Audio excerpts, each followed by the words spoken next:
게 쌤의 강의 스타일이고요. 각각의 번호마다 테마가 조금씩 달라지니까 그 테마별로 정리를 하면 됩니다. 자, 하나씩 해볼게요. 1번 진화. 책에다가 표시를 좀 할 거예요. 진화의 정의를 잠깐 읽어봐요. 뭐라고 써있냐? 진화가 뭐라고 써있어? 진화, 뭐 생물이 오랜 시간 동안 환경에 적응해서 몸의 구조 특성이 변화하는 현상이라고 돼 있죠? 자, 근데 그게 중요한 게 아니라 당연히 진화한다는 건 뭔가 변하는 거잖아. 진화한다, 뭔가 변한다는 건 알겠는데 진화의 정확한 정의는 그 다음 줄에 나와 있습니다. 그 다음 줄에 다양한 생물 밑줄 그어요. 다양한 생물. 왜 다양한 생물에다 밑줄 글 수밖에 없냐면 정확한 진화의 정의는 종의 분화입니다. 종의 분화. 무슨 말이냐면 예를 들어서 사자하고 호랑이는 같은 종인가요? 다른 종인가요? 다른 종이야. 서로 다른 종입니다. 서로 다른 종이야. 근데 얘네들은 둘 다 과가 같은가요? 과가 같아. 과. 저 과가 무슨 과냐면 고양이과예요. 고양이과 같은 과였다가 최근에 사자라는 종과 호랑이라는 종으로 분화가 된 거야. 이렇게 된 걸 종의 분화라고 합니다. 재밌는 건 종이 분화되었을 때 우리는 우와! 진화했네? 라고 표현한다는 거예요. 우리가 흔히 알고 있던 상식과 좀 달라요. 우리가 진화하면 뭐 떠올라? 엑스맨 막 떠올라. 엑스맨 진화. 초능력. 그게 진화가 아니라 진화란 건 되게 좀 이렇게 안 좋았다가 좋아지는 거 정도의 어떤 그런 느낌으로 알고 있어요. 진화했다, 좋아지는 거 이런 걸 알고 있지만 실제 진화의 개념은 그게 아니라고 얘기를 하고 있는 거야. 진화란 뭐다? 새로운 종이 나타났을 때 진화했다 라고 표현한다는 겁니다. 새로운 종이 나타났을 때 상식과 달라. 그래서 어려운 거야. 우리가 알고 있는 상식과 다릅니다. 새로운 종이 나타났다는 걸 어떻게 표현한다? 종이 뭐였다? 분화되었다라고 표현합니다. 그러면 사자하고 호랑이가 언뜻 보면은 그냥 둘 다 네 발 달려있고 왜 둘 다 막 약간 누런빛 하고 있고 그죠? 또 암호랑이랑 호랑이 또 줄무늬가 있네요. 근데 줄무늬 좀 다르고 그죠? 등치 비슷하고 어떻게 구분할 거야 둘이? 구분이 되나요? 우린 구분할 수 있죠. 동물에서 많이 봤으니까 그지? 근데 이제 처음 둘이 딱 분화가 되었을 때 이제 그러니까 새끼들을 막 낳다 보면은 이제 어떤 건 사자가 되고 어떤 건 호랑이가 될 거 아니에요? 어떻게 사자와 호랑이로 종이 갈라졌는지를 어떻게 확인할 수 있는지가 오늘 재밌는 부분 첫 번째입니다. 어떻게 종이 둘 다 고양이였는데 어느 순간부터 어느 녀석은 사자가 되고 어느 녀석은 호랑이가 됐을 거 아니야? 그치? 종이 분화됐을 거 아니야? 어느 순간에서 종이 분화가 되었는지를 어떻게 확인할 수 있냐라는 부분입니다. 자, 첫 번째 이슈는 이거예요. 사자랑 호랑이를 결혼시킵니다. 사자가 아빠고요. 호랑이가 엄마예요. 이거 자식 태어날까 안 날까? 태어납니다. 그럼 본 적 있어요? 라이거. 끄덕끄덕? 본 적 있나요? 라이거. 못 봤네. 동물원 싫어하네요. 라이거라는 게 있어요. 라이거가 뭐냐면 라이온과 타이거의 합성어예요. 라이거. 근데 아빠를 앞에 써요. 아빠. 라이온이 앞에고 뒤에가 타이거야. 아빠가 앞에 있어요. 아빠가 앞에.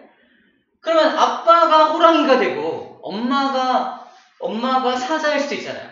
이것도 자식이 태어나 안 태어나? 태어난다니까? 그게 이름이 뭐냐면 이건 못 들어봤을 거예요.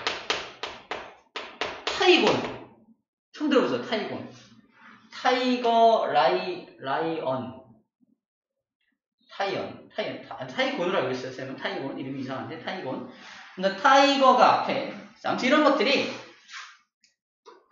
태어날 수 있다는 건, 이렇게 자식들이 태어날 수 있다는 건 뭘 의미하냐면 사자와 호랑이가 둘이 종으로 갈라진 게 얼마 되지 않았다라는 증거입니다. 둘이 종으로 갈라진 지 얼마 되지 않았다라는 진화론적 어떤 증거 자료예요. 둘이 생식이 가능하다는 거. 생식이 가능하다라는 거. 그래서 자식이 태어난다는 건 종이 갈라진 지 얼마 안 됐다는 건데, 중요한 건 둘이 같은 종인지, 그럼 자식이 태어나면 둘이 같은 종이라서 자식이 태어난 건지, 서로 다른 종인지 구별이 돼야 돼요. 둘 다 자식이 태어나잖아.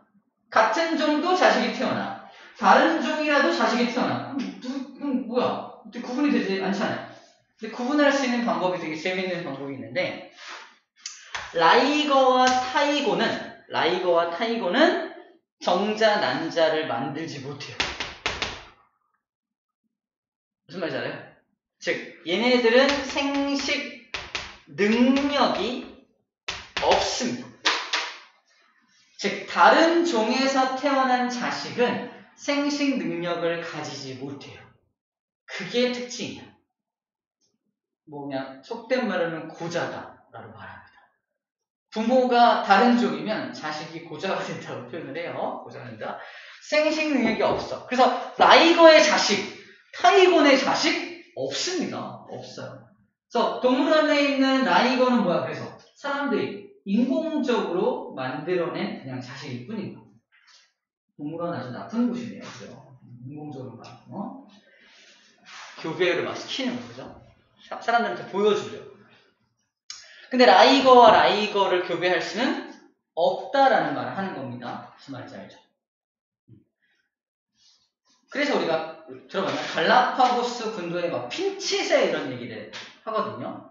찰스 다윈이 막 진화론 있다 얘기할 건데, 진화론에서도 이런 생식의 원리를 이용해서 종이 갈라졌는지 안 갈라졌는지를 판단한단 말이에요. 판단할 때 그런 방법, 이 방식을 이용한다는 거 이렇게 얘기를 해줄게요. 아하. 그래서 진화했다는 걸, 이렇게 종이 갈라진 걸 진화라고 한다는 거 꼭 기억하고, 종이 갈라졌다면 그 자식에게 문제가 생긴다라는 것도 이제 종이 갈라졌는지 안 갈라졌는지를 판단하는 기준인 거예요. 만약에 사자랑 호랑이가 아직 같은 종이야. 근데 모양, 무늬만 좀 달라. 그럴 수 있잖아요. 그죠? 같은 종인데 왜 칠성 무당벌레 같은 경우는 등줄기, 등껍질의 모양이 다 다르거든요. 하지만 다 같은 종이야. 같은 종이라서 생식을 하면 그 밑에 자식들이 태어나잖아. 전부 생식력을 갖춘 자식이 태어납니다. 무슨 말이야? 둘은 같은 종이란 뜻이야. 무늬가 달라도. 사자, 호랑이 무늬 다르잖아. 근데 아직 같은 종이라면 라이거도 생식이 가능할 겁니다. 하지만 라이거 생식력이 없다는 것으로 보아서 사자와 호랑이는 같은 종이 아니라고 판단하는 거지. 오케이? 첫 번째 이슈에 대해서 얘기를 했습니다. 자, 진화는 뭐다? 그래서 종이 갈라지는 거다. 그래서 선생님이 미추얼브라고 했던 게 다양한 생물이 나타났다는 표현입니다. 다양한 생물이라는 건 종이, 여러 종이 나타났다는 뜻이니까. 그래서 종의 분화를 은유적으로 설명한 표현이라고 보는 거예요. 당연히 몸의 구조 특성 변하겠죠. 당연한 얘기고 상식적인 내용인데 그것만이 전부가 아니다 라는 얘기를 하고 있는 겁니다. 오케이, 됐어요. 진화 끝났어요. 1번 내용 끝입니다. 이 정도만 정리하면 되겠어요. 자, 두 번째 문제입니다. 두 번째는 자연선택설 얘기를 좀 할게요. 자연선택설. 그래서 우리 책에 나와 있는 예를 가지고 설명을 할 건데, 자, 다윈이라는 사람이 있어. 우리 책에는 대머리 아저씨 분들, 대머리 아저씨. 내가 다윈이야 그러고 있는데, 이 다윈 아저씨가 영국 사람입니다. 영국의 생물학자인데,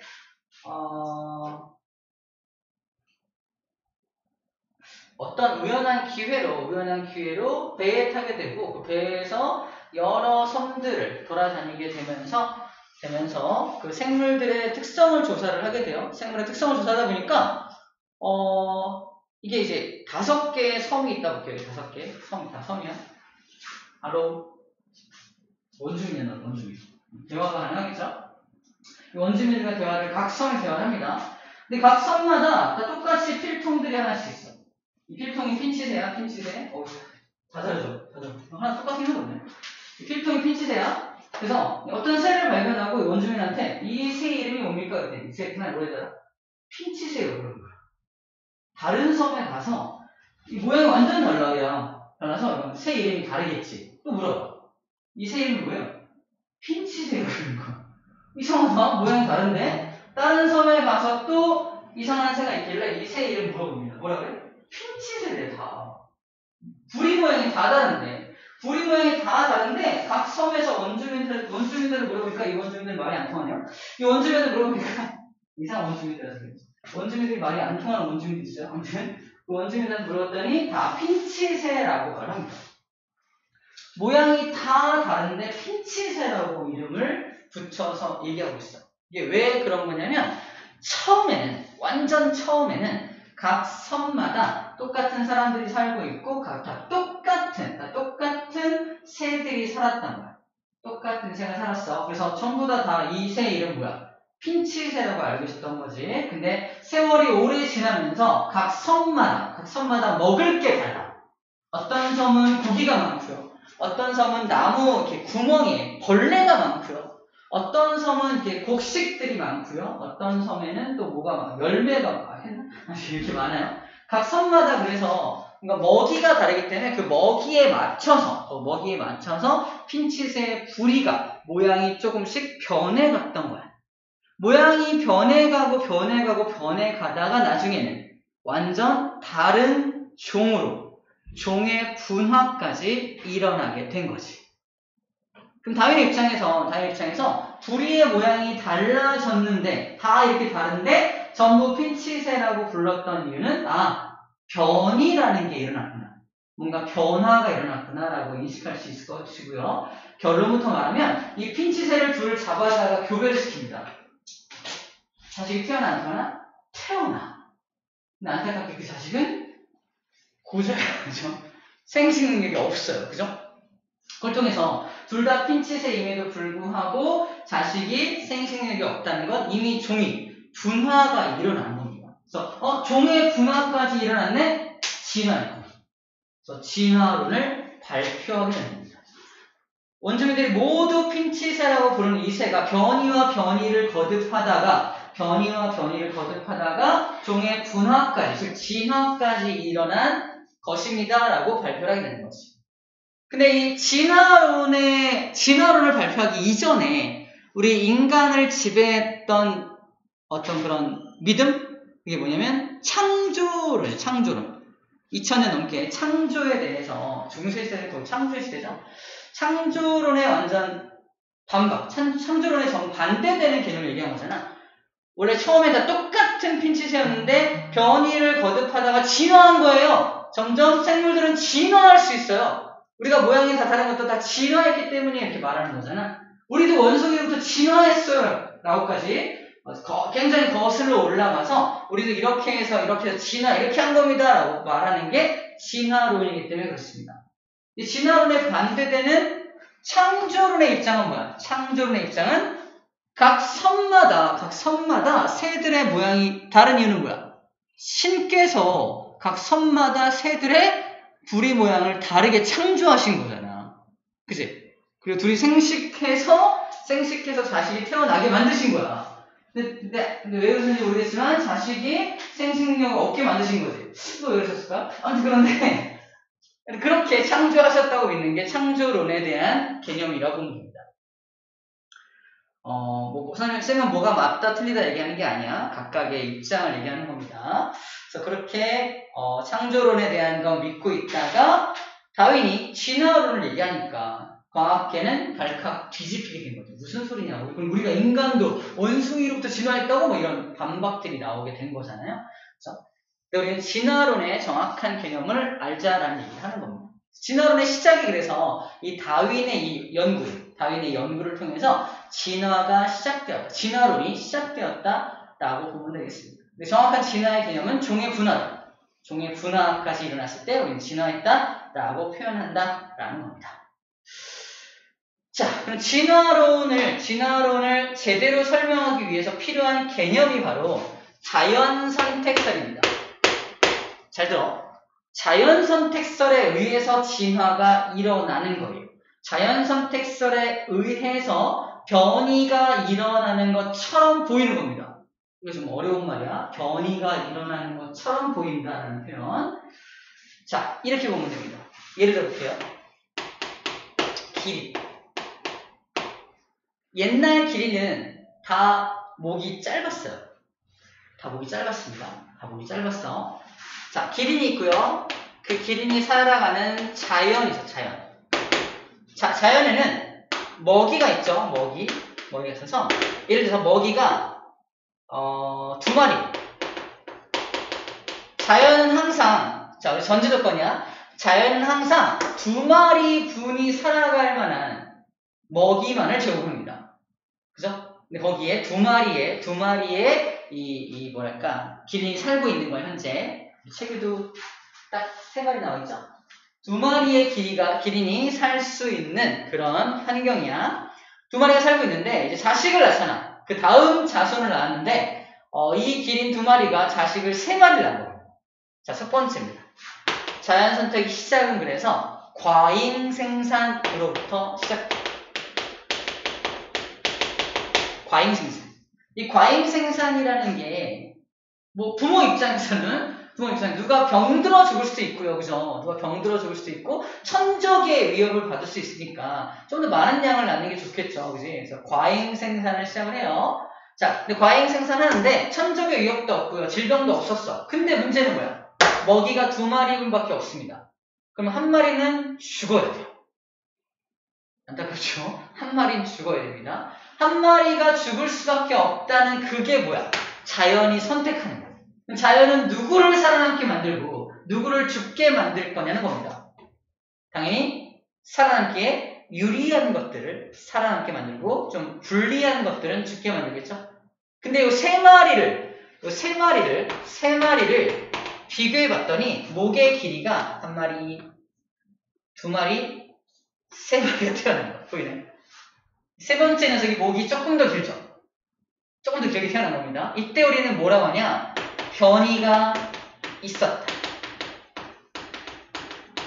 이미 과잉 생산이 일어날 때부터 변이는 따라온 겁니다. 무슨 말이냐? 자꾸 쓰다 보니까 변한 게 아니야. 자꾸 낳다 보니까 약간 다른 녀석이 태어난 겁니다. 이게 변이의 정확한 개념이에요. 우리가 상식적으로 잘못 알고 있는 변이가 뭐다? 자꾸 쓰다 보니까 그게 점점 좋아진 거예요. 이렇게 알고 있다는 거야. 아니야. 목이 자꾸 위에 있는 거 먹으려다 보니까 목이 길어진 거예요. 아니라고. 절대 아닙니다. 이게 길어진 게 아니라 목이 긴 놈이 이미 태어났어. 걔만 살아남았기 때문에 걔가 또 자식을 낳을 거 아니야? 그러니까 목이 긴 녀석이 자식을 낳으니까 자꾸 더 목이 길어지는 거야.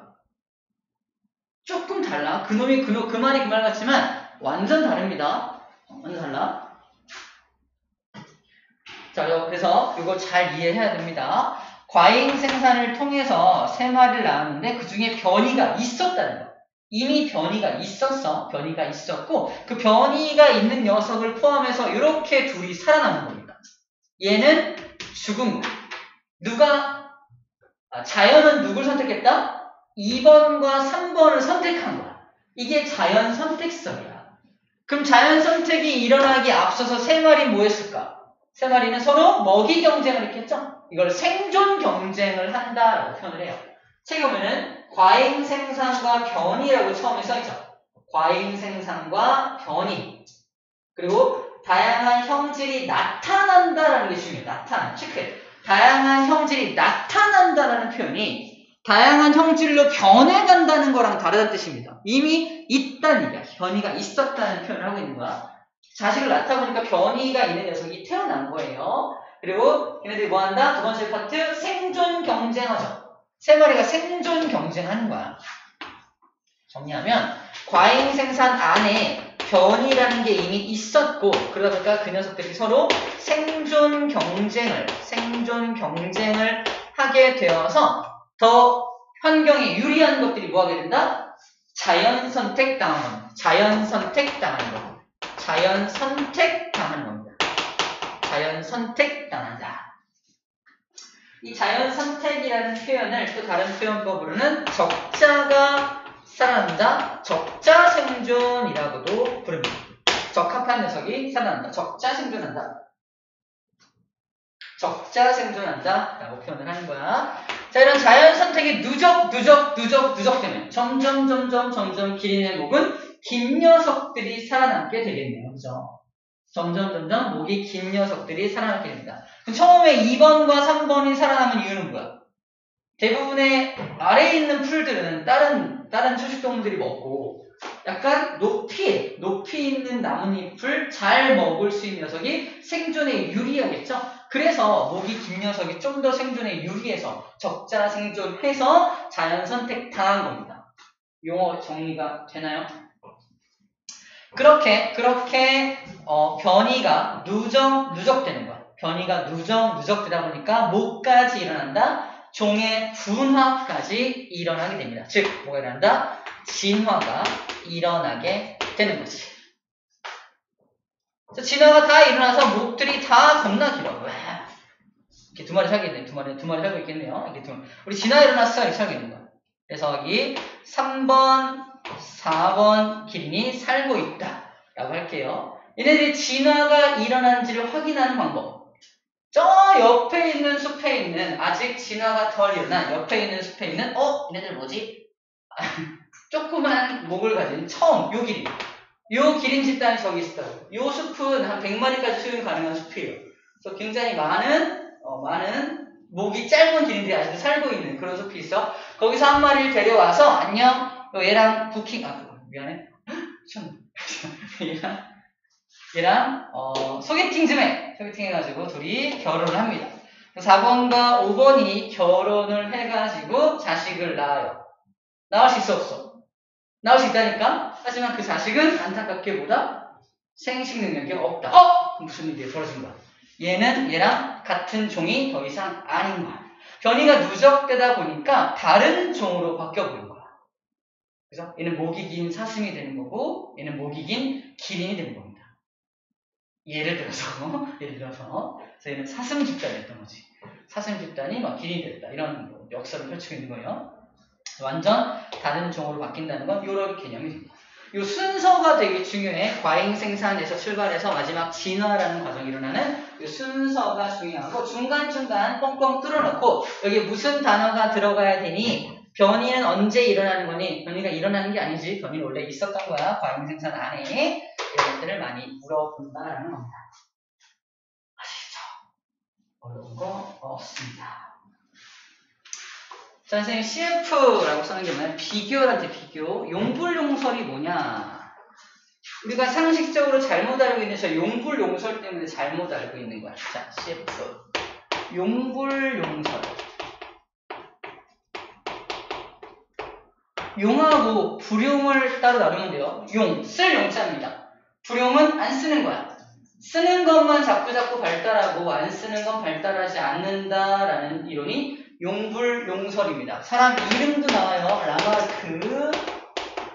라마르크의 용불용설. 아까 자연선택설은 다윈이었죠. 다윈의 자연선택설, 라마르크의 용불용설. 이렇게 연결해서 이건 약간 암기야. 연결해서 이렇게 같이 함께 암기하면 좋습니다. 자, 결론부터 말하면 라마르크의 용불용설은 말도 안 되는 겁니다. 말이 안 되는 진화론이야. 진화를 설명하기 위해서 제시한 어떤 이론인데 말이 안 됩니다. 라마르크의 이론에 따르면 봐봐! 기린의 목이 길어진 이유는 기린이 짧은 목을 갖고 태어나는데 높이 있는 녀석의 먹이를 먹으려고 하다 보니까 자꾸 애쓰죠. 이렇게 먹으려고 애쓰다 보니까 자꾸 쓰는 거잖아. 목을 쓰는 거잖아. 목을 자꾸 쓰니까 목이 점점 길어진다는 거야. 그 대에서 목이 약간 길어지는 겁니다. 목이 약간 길어지고 목이 약간 길어진 상태에서 자식을 낳으면 목이 약간 긴 자식이 태어난다는 거야. 그 약간 긴 자식들끼리 또 열심히 그 대에 노력을 해. 또 높이 먹으려고 노력한다. 목이 약간 더 길어지죠. 그래서 또 이렇게 자식을 또 낳아. 목이 약간 더 긴 기린 자식이 태어나는 겁니다. 또 그대에 또 열심히 노력해서 또 늘려. 그러다가 보니까 지금처럼 목이 굉장히 길어진 것이다 라는 이론이 라마르크의 용불용설입니다. 가장 말이 안 되는 게 바로 이 대목인데 이런 거야. 쌤의 예를 들면 여러분들 잘 이해 못하니까 여러분들 야구 선수 중에 왼손 투수 류현진 알아요? 들어가나요? 류현진 야구 선수인데 류현진 왼손 투수예요. 왼손 투수들은 뭐 각 자기가 잘 쓰는 팔이 있잖아. 그 사람들은 이렇게 손을 이렇게 펴면은 이렇게 왼손이 좀 더 길어요. 그동안 연습한 양이 있어서 이렇게만 던지니까 이렇게 쭉 길어집니다. 용구용설이죠. 그죠? 승계에서 길어지는 거죠. 류현진이 자식을 낳으면 안녕 너 류현진 자식이지? 어떻게 알았어요? 왼손이 좀 더 기네. 이런 애들이 태어나면 말이 안 된다는 거예요. 이게 이해됩니까? 다시 말해서 획득형질이라고 말합니다. 획득형질. 획득형질. 그 대에 내가 획득한 형질. 내가 이 대에 내 목을 이만큼 길게 만들었어! 획득한 그 형질은, 내가 임의로 획득한 형질은 자식에게 전달이 된다, 안 된다? 전달이 안 됩니다. 류현진 왼팔이 길다고 자식에게 왼팔이 전달돼? 안 되잖아. 그지? 획득 형질은 뭐가 안 된다? 유전이 안 돼요. 자식에게 전달되지 않습니다. 그러니까 용불용설은 말이 안 된다는 거예요. 자꾸 이게 계속 전달돼야 가능한 일인데 말이 안 된다는 거죠. 그래서 라마르크 용불용설은 지금은 사용되지 않는 이론인데 이러한 진화를 설명하기 위한 이론이 어디 있었다라는 정도로 설명하고 있습니다. 됐죠? 책에서는 획득형질이라는 아주 어려운 표현을 쓰지 않고요. 후천적으로 얻은 형질이라고 쓰고 있네요. 순화시켜줄게요. 더 어려운 거. 후천적으로 얻은 형질. 후천적으로 얻은 형질. 같은 말입니다. 후천적으로 얻은 형질은 뭐 되지 않는다? 유전되지 않는다라고 표현이 되어 있습니다. 됐죠?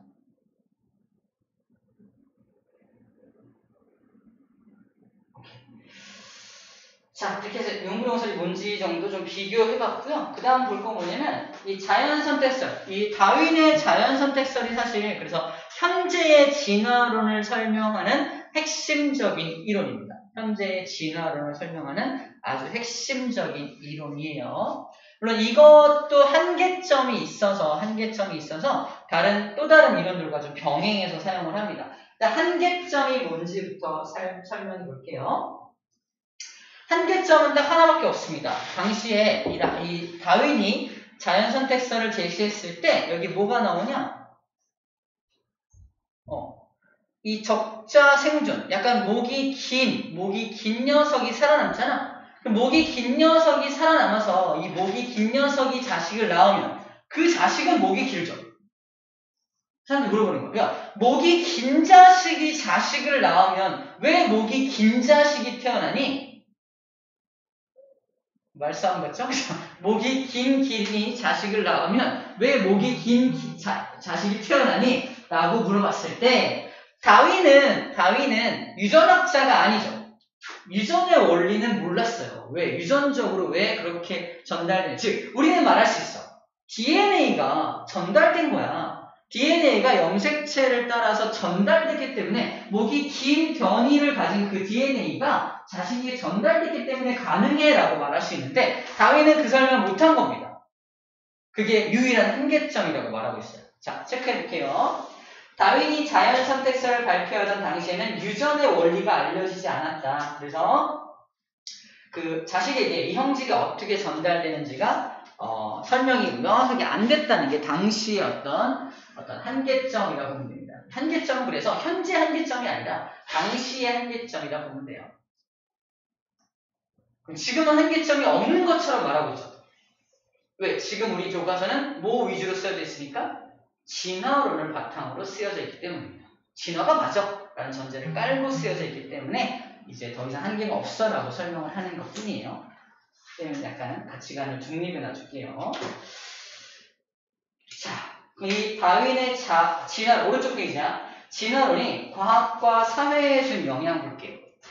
다윈의 진화론이 과학과 사회에 준 영향 3번 내용을 진행 중입니다. 자, 이게 되게 재밌는 게 과학에 준 영향, 사회에 준 영향. 당연히 과학에는 굉장히 좋은 긍정적인 영향들을 많이 줍니다. 읽어볼까요? 과학에 준 영향. 생명과학의 이론적 기반을 제시했어.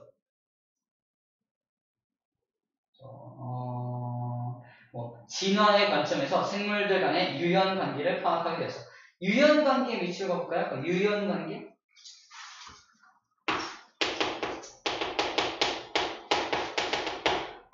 유연관계 책에 안 나오죠. 유연관계 뭐냐면, 유연관계는 무리류자, 무리류 아니고 무리류자, 무리류자입니다. 무리들 간의 인연관계입니다.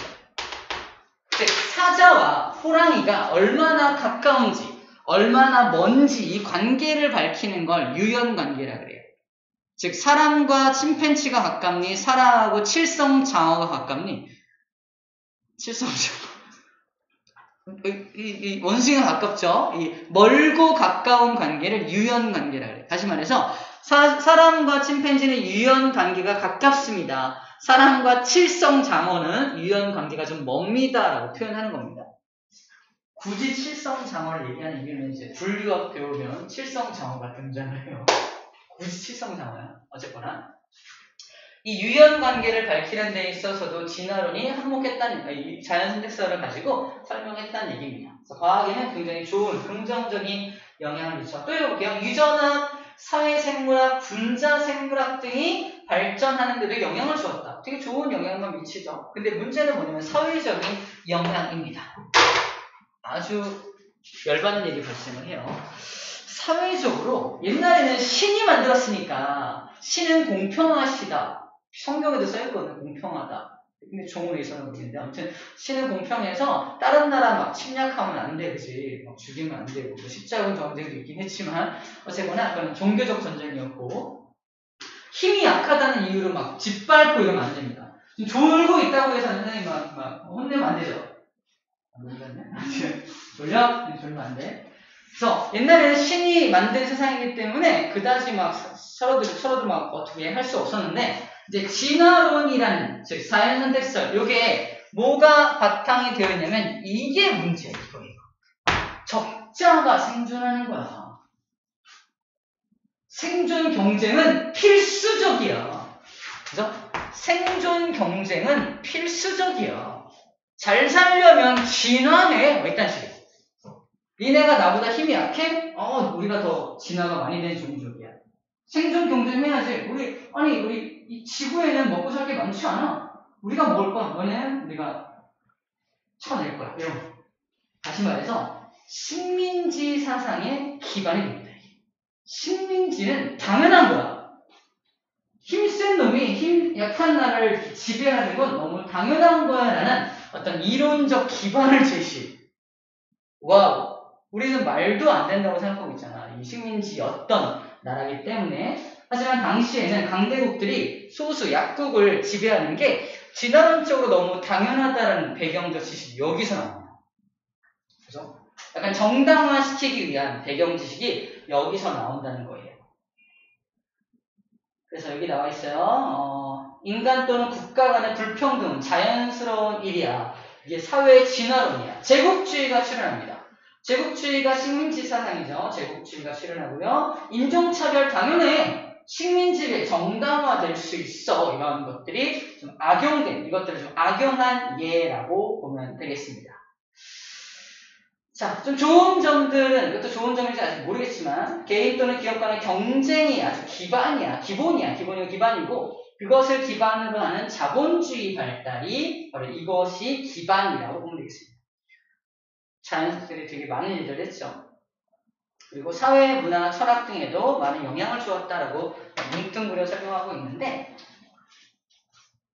경쟁을 기반으로 하는 자본주의의 발달, 그리고 경쟁을 기반으로 하는 제국주의, 경쟁을 기반으로 해서 약국을 지배할 수 있다는 어떤 그런 식민지 세상, 이런 데 전부 다 여기서 출발했다는 것까지도 함께 알고 있으면 될 것 같습니다. 자, 개념학의 문제 풀고 좀 갈게요. 핵심 체크도 풀고 밑에 1, 2, 3, 4번까지 다 푸는 겁니다. 풀어볼게요. 풀고 채점도 합니다.